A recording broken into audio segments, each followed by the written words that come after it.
produksi massal. 1. Hakikat produksi massal. Produksi merupakan upaya yang dilakukan dengan cara menambah nilai guna suatu benda atau suatu produk. Tidak hanya menambah nilai guna, tetapi juga dapat menciptakan suatu produk yang baru sehingga lebih bermanfaat dalam memenuhi kebutuhan. Adapun kata massal memiliki arti mengikutsertakan atau melibatkan banyak orang. Berdasarkan kedua pengertian tersebut, dapat disimpulkan bahwa produksi massal adalah kegiatan yang dilakukan untuk menambah nilai guna suatu produk atau menciptakan suatu produk dengan melibatkan banyak orang, dalam hal ini tenaga kerja. Dalam produksi massal, barang yang dihasilkan berjumlah besar dan sudah disesuaikan dengan standar dan spesifikasi tertentu. Produksi massal juga dikenal sebagai aliran produksi atau produksi terus-menerus.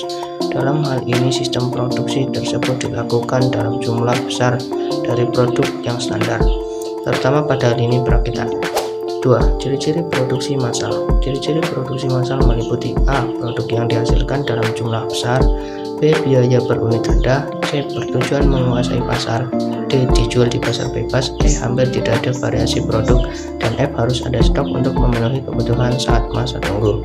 Apabila terjadi kelebihan produk per-production, perusahaan akan memaksa pasar dengan melakukan promosi, diskon, hadiah, dan lain-lain. Hal tersebut dilakukan agar produk cepat terserap. 3. Kelebihan dan kekurangan produksi massal. Sistem produksi massal memiliki kelebihan dan kekurangan. Adapun kelebihan dari produksi massal yaitu: A. Hemat biaya, B. Efisiensi waktu, C. Tingkat keakuratan tinggi, dan D. Tingkat produksi cepat. Adapun kekurangan produksi massal yaitu tidak ada jaminan produk akan laris di pasaran, kurang beragamnya variasi produk, biaya mesin mahal, dan tidak ada jaminan produk akan laris di pasaran. B. Perencanaan produksi massal. Ruang lingkup perencanaan produksi. Ruang lingkup perencanaan produksi menurut Simulingga 2013 meliputi kegiatan-kegiatan sebagai berikut: A. Mempersiapkan rencana produksi, B. Membuat jadwal penyelesaian produksi, C. Merencanakan produksi dan pengadaan bahan dari luar, D. Menjadwalkan proses operasi setiap unit, dan E. Menyampaikan jadwal pada pemesan. Tujuan dan fungsi perencanaan produksi massal. Tujuan serta fungsi dari perencanaan produksi massal dijelaskan sebagai berikut: A. Tujuan dari perencanaan produksi. Perencanaan produksi massal memiliki beberapa tujuan. Tujuan perencanaan produksi massal dijelaskan sebagai berikut: 1. Meminimalkan biaya serta memaksimalkan keuntungan. Salah satu tujuan perencanaan produk massal yaitu meminimalkan biaya produksi dan memaksimalkan keuntungan. Dengan membuat perencanaan produk, maka akan dioptimalkan segala sesuatu yang dibutuhkan dalam proses produksi, seperti penyediaan bahan baku dan tenaga kerja. 2. Memaksimalkan kepuasan pelanggan. Tingkat kepuasan pelanggan terhadap produk merupakan tujuan dari perencanaan. Semakin besar tingkat kepuasan pelanggan terhadap produk, maka semakin mudah bagi perusahaan untuk mendapatkan keuntungan. Begitupun sebaliknya, semakin pelanggan tidak puas terhadap produk, maka akan semakin sulit bagi perusahaan mendapatkan keuntungan dari produk tersebut. 3. Meminimalkan perubahan nilai produksi. Perencanaan produksi yang tepat akan meminimalkan risiko kehilangan nilai produksi suatu produk. Sebagai contoh adalah perusahaan bahan baku di gudang harus diproduksi sesuai dengan jadwal waktu yang telah ditentukan. 4. Meminimalkan perubahan tenaga kerja. Perencanaan produksi yang baik juga akan menentukan berapa banyak tenaga kerja yang harus digunakan untuk menghasilkan suatu produk. Dengan perencanaan yang berkaitan dengan tenaga kerja tersebut, maka biaya tenaga kerja pun dapat diminimalkan. 5. Memaksimalkan perlengkapan dan inventaris pabrik. Perencanaan produk yang baik berarti penggunaan perlengkapan yang terdapat dalam pabrik juga akan dimaksimalkan. Fungsi dari perencanaan produksi. Perencanaan produksi memiliki beberapa fungsi. Beberapa fungsi perencanaan produksi dijelaskan sebagai berikut: 1. Menjamin rencana produksi dan pemasaran produk. Perencanaan yang tepat mampu memudahkan perusahaan untuk menjamin rencana penjualan produk kepada konsumen sesuai dengan rencana yang tepat. 2. Mengukur kapasitas produksi yang konsisten terhadap rencana produksi. Perencanaan produksi sangat tepat digunakan untuk mengukur seberapa besar perusahaan mampu untuk memproduksi barang serupa dari waktu ke waktu. 3. Alat untuk memonitor hasil produksi. Fungsi lain dari pembuatan perencanaan produksi yaitu memudahkan perusahaan dalam memonitor hasil produksinya secara akurat.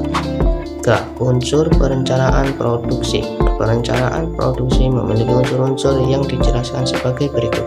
A. Tujuan produksi harus dibuat sejelas mungkin dan mampu dipahami oleh manajemen perusahaan. B. Pengukuran dan standar produksi. Artinya perencanaan produksi tidak hanya dilakukan atas tujuan, tetapi juga harus mengukur kemampuan konsumen dalam menyerap produk tersebut. Perencanaan merupakan fakta objektif. Perencanaan produksi harus padanya dan memiliki pemikiran yang cukup rasional, bukan hanya sebagai angan-angan. Perencanaan harus dapat diukur, artinya walaupun hanya perkiraan, namun perkiraan tersebut adalah benar dan waktu tidak menimbulkan kerugian pada perusahaan. Tahap awal pelaksanaan produksi. Perencanaan harus menjadi langkah awal bagi perusahaan dalam menghasilkan barang yang dibutuhkan oleh konsumen. 4. Jenis-jenis perencanaan produksi. Berdasarkan pada jangka waktunya, perencanaan produksi memiliki beberapa jenis. Beberapa jenis perencanaan produksi tersebut dijelaskan sebagai berikut. A. Perencanaan jangka panjang, long range planning. Perencanaan jangka panjang merupakan perencanaan produksi lebih dari 1 tahun, bahkan hingga 5 tahun mendatang. B. Perencanaan jangka menengah, medium range planning.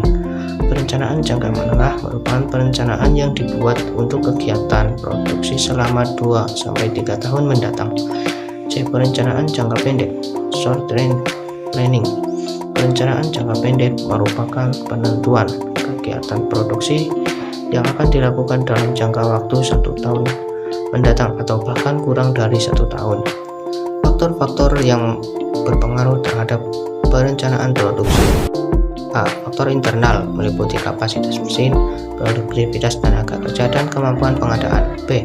Faktor eksternal meliputi kebijakan pemerintah, inflasi, dan bencana alam.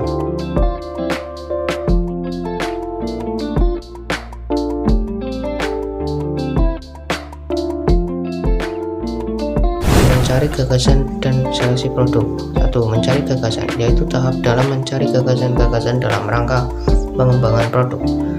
2. Menyeleksi produk, yaitu tahap untuk memilih gagasan-gagasan yang masuk atau yang terbaik berkaitan dengan pengembangan produk. 3. Desain produk, pendahuluan, yaitu perlu dibuat sebelum menentukan desain produk yang sebenarnya.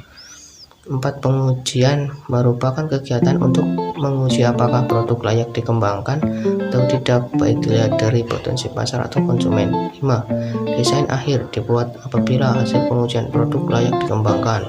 Menetapkan skala produksi. 1. Menetapkan waktu. 2. Penetapan kualitas. 3. Menghitung biaya. 4. Penetapan tenaga kerja. 5. Penetapan peralatan. Dan 6. Penetapan bahan dan baku. Tahapan skala produksi antara lain routing, scheduling, dispatching, dan follow up.